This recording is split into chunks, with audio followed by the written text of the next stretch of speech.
સામે શ્રીમદ ભાગવત સર્વોપરી સિદ્ધ થયું, એટલે કે ભાગવતનું પગલું વજનદાર થયું. આનો અર્થ કોઈ શાસ્ત્રને નીચા દેખાડવાની વાત નથી, પણ શ્રીમદ ભાગવત જે છે સોનું છે, પણ સોનાનો અર્ક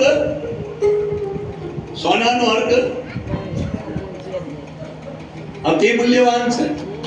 એમ ભાગવતના બધા જ શાસ્ત્રો સંમિષ્ટ છે.